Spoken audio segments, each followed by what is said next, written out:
Good morning, everybody. Welcome to Battery Day. In age-old tradition, what's happened is my laptop has just shut down. So I will be winging it. So unfortunately, there might be a bit of stammering in the process. I might not find exactly the right word for what I wanted to express, but let's get underway. So my name is Lynette Molyneaux.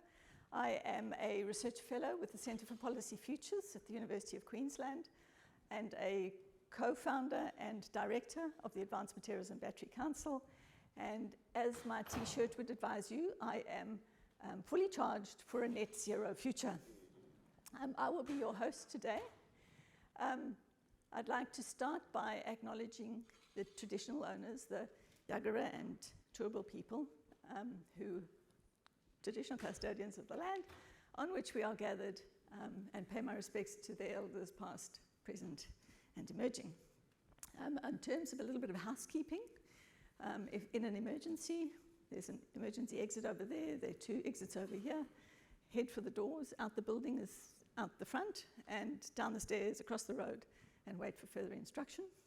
If you are in need of another emergency in the form of a toilet, the toilets are located behind me, so once again, out the doors, in the passageway, and you'll find them there. So I'd like to say a big thank you to you all for coming today, especially to the Minister, to the Vice-Chancellor, to our panelists, to our keynote speakers. It's really very nice of you and a great opportunity for us to get together and have a long conversation about the opportunities for this sector. The Advanced Materials and Battery Council was formed just a year ago with the founding members of Graphene Manufacturing, who's represented here today by Craig Nicol, LIS Energy, who's represented here today by Andrew Davies, and the University of Queensland, who's represented here by many UQ people, especially the VC and maybe a little bit me too.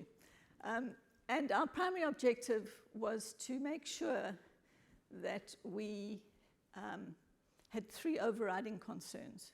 The first was to bring together all of the battery tech companies that were spread across multiple chemistries, across multiple value chains, and bring them together to collaborate, to find solutions to common problems. The second was to bring those battery tech companies closer to researchers across the greater cohort across Australia, so that they were able to facilitate with fast commercialization for a global demand.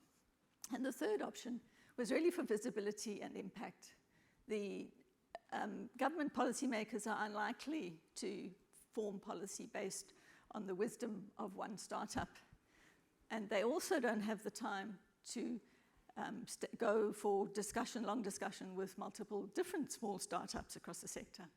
So the one way of making sure that you are able to engage with governments and be able to help inform policy to assist a tiny little industry become a factor in the new economic development of the state is to form together in a group and inform that policy so that the framework will represent your needs rather than some other need that might not be what you're looking for. So Australia Battery Day is the the ideological infant of the AMBC. It is really about not only forming networks between different groups of government and industry and research, but also about a discussion. The discussion is really today is between the speakers and the audience, so that we can actually come together to understand what the challenges are, what the opportunities are, from very different perspectives, and therefore build a better ecosystem for a more successful in economic development in Australia.